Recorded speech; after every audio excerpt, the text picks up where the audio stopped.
30 नवंबर 2010 भिलाई के Apollo BSR hospital में राजीव दीक्षित जी की मौत हो जाती है। डॉक्टर्स बताते हैं कि उन्हें दिल का दौरा पड़ा है, पर उनके चाहने वालों का कहना था कि ये कोई नेचुरल डेथ नहीं है, बल्कि इन्हें जहर दिया गया है। और इस मर्डर का सीधा आरोप लगता है बाबा रामदेव पर।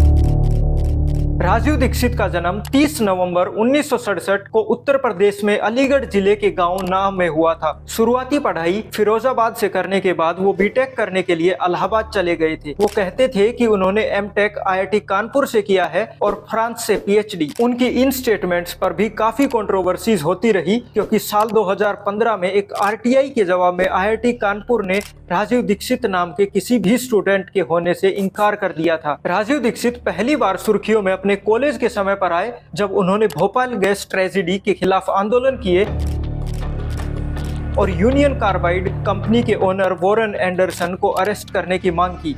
वो कहते थे कि भोपाल गैस ट्रेजेडी कोई एक्सीडेंट नहीं, बल्कि अमेरिका का एक्सपेरिमेंट है। वो एक समय पर भारत में स्वदेशी के सबसे बड़े ब्रांड थे। उन्होंने विदेशी और स्वदेशी कंपनियों की एक लिस्ट बनाकर जगह जगह सर्कुलेट कराई थी, क्योंकि उनका मानना था कि ये विदेशी कंपनियां हमें फिर से गुलाम बना सकती हैं। 1991 से 1992 के बीच उन्होंने राजस्थान के अलवर जिले में केडिया कंपनी के शराब कारखानों को बंद कराया और 1995 से 1996 के बीच उन्होंने टिहरी बांध के खिलाफ ऐतिहासिक प्रदर्शन किया, जिसमें लाठीचार्ज के दौरान उन्हें काफी चोटें भी आई। राजीव दीक्षित अपने व्याख्यानों में काफी सारी बीमारियों के आयुर्वेदिक उपचार बताते थे। उनका कहना था कि वो पिछले 20 साल से कभी बीमार नहीं पड़े हैं, लेकिन फिर 30 नवंबर 2010 को ऐसा क्या हुआ कि सारे हिंदुस्तान को जागरूक करने वाले राजीव दीक्षित की अचानक दिल का दौरा पड़ने से मौत हो गई। अगस्त 2017 में रिलीज हुई एक किताब godman to tycoon the untold story of Baba Ramdev में जर्नलिस्ट प्रियंका पाठक राजीव दीक्षित जी की मौत से जुड़ी घटनाओं के बारे में लिखती है कि रामदेव को उम्मीद थी कि भारत स्वाभिमान ट्रस्ट, जो टेक्निकली एक ट्रस्ट है,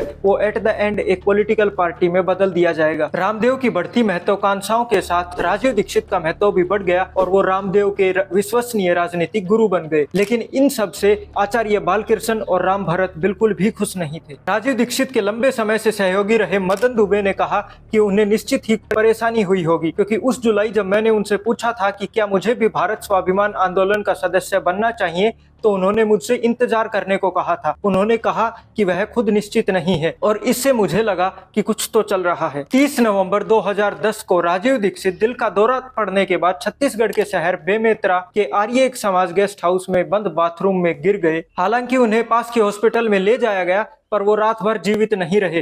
रामदेव के मुताबिक राजीव दीक्षित ने एलोपैथिक दवाइयां लेने से मना कर दिया था। प्रदीप दीक्षित, जो राजीव दीक्षित के छोटे भाई हैं, उन्होंने बताया कि आर्य समाज के कार्यकर्ताओं ने मुझे तब बुलाया जब वे राजीव दीक्षित को हॉस्पिटल ले जा रहे थे। मैं उस टाइम पर उनसे बात नहीं कर पाया, क्योंकि मुझे बताया गया था कि वो अभी फिलहाल बात करने की कंडीशन में नहीं है। लेकिन आस्था चैनल पर प्रसारित एक कार्यक्रम में बाबा रामदेव कहते हैं कि मैं उन्हें करीब 1 घंटे तक फोन पर समझाता रहा इलाज के तरीके के बारे में, लेकिन उन्हें शायद बीपी, शुगर और हार्ट तीनों की जेनेटिकल समस्या थी। जबकि उनके भाई प्रदीप दीक्षित कहते हैं कि उन्हें कभी कोई बीमारी नहीं थी और ना ही उन्होंने बीपी, शुगर और हार्ट की कभी कोई दवाई ली थी। प्रदीप दीक्षित ये बताते हैं कि राजीव दीक्षित के निधन के बाद बाबा रामदेव ने उन्हें फोन पर गंगा के तट पर अंतिम संस्कार कराने का अनुरोध किया था, जिस वजह से शव को वर्धा ले जाने की बजाय चार्टर्ड प्लेन से हरिद्वार ले जाया गया। लेकिन कुछ बात दर्शकों को परेशान कर रही थी। उनकी स्किन अजीब तरह से छिल रही थी, उनकी नाक के पास कुछ काला नीला खून था। मदन दुबे ने आखिरकार भीड़ से पूछ ही लिया कि क्या किसी और को लगता है कि पोस्टमार्टम कराया जाना चाहिए, और उन्होंने हाथ उठाने वालों से रामदेव को लिखे एक लेटर पर साइन करने को कहा, जिसमें दाह संस्कार से पहले पोस्टमार्टम की मांग की गई थी। रात होते होते उस पर करीब 50 लोगों ने साइन कर दिए थे। अगली सुबह 6 बजे 9 लोगों का एक समूह सर्दियों की धुंध से गुजरते हुए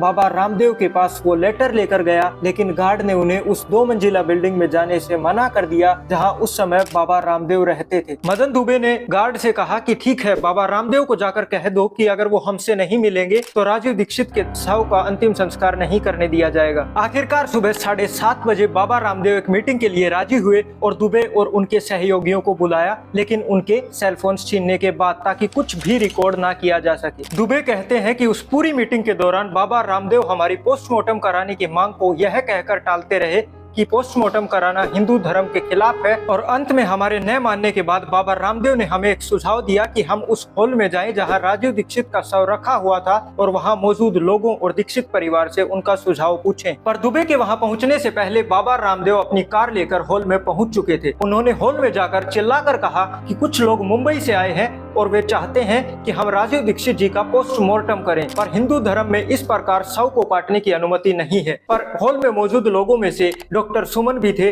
और उन्होंने बाबा रामदेव से खुलेआम ये पूछ लिया कि आपको पोस्टमार्टम कराने में क्या दिक्कत है। इस तरीके से खुलेआम पूछताछ करने पर बाबा रामदेव भड़क गए और उन्होंने अपने आदमियों से कहा कि वे दाह संस्कार की तैयारी करें, जबकि दाह संस्कार 11 बजे होना था और अभी सिर्फ 9 बजे थे। दुबे कहते हैं कि जब वो वहां पहुंचे तो उन्होंने देखा कि वो लोग एम्बुलेंस में राजीव दीक्षित का शव लेकर जा रहे थे। जैसे ही काफिला शमशान घाट तक पहुंचा जहां हजारों लोग पहले से इकट्ठा थे, रामदेव प्रदीप दीक्षित की तरफ मुड़े और कहा कि देखो, अगर तुम चाहो तो हम अब भी पोस्टमार्टम करा सकते हैं। पर उस टाइम पर प्रदीप दीक्षित ने मना कर दिया। और उन्होंने क्यों मना किया, जब उनसे ये सवाल पूछा गया तो उन्होंने कहा कि उस वक्त क्या कहूं, मुझे खुद नहीं पता था। इतने लोग वहां पहले से मौजूद थे कि मैं उनके खिलाफ जाने की सिचुएशन में नहीं था। राजीव दीक्षित के आजीवन मित्र रहे मदन दुबे कहते हैं कि जब अंतिम संस्कार के बाद राजीव दीक्षित का एक लैपटॉप और 2 फोन उनके परिवार को वापस लौटाए गए तो उन तीनों डिवाइस का सारा डाटा मिटा दिया गया था। उनके कमरे से कुछ सामान और दस्तावेज भी गायब थे। मुझे पूरा यकीन है कि राजीव दीक्षित की मौत में कोई ना कोई साजिश जरूर थी। दोस्तों, लेकिन ये किताब अब बाबा रामदेव ने बैन करा दी है, क्योंकि इस किताब में लिखा हुआ था कि स्वामी शंकरदेव के लापता होने और योगानंद की हत्या में भी बाबा रामदेव के हाथ हैं। ये चीजें कभी कोर्ट में प्रूव नहीं हो पाई और जिन सवालों के जवाब पोस्टमार्टम से मिल सकते थे वो सवाल ही रह गए।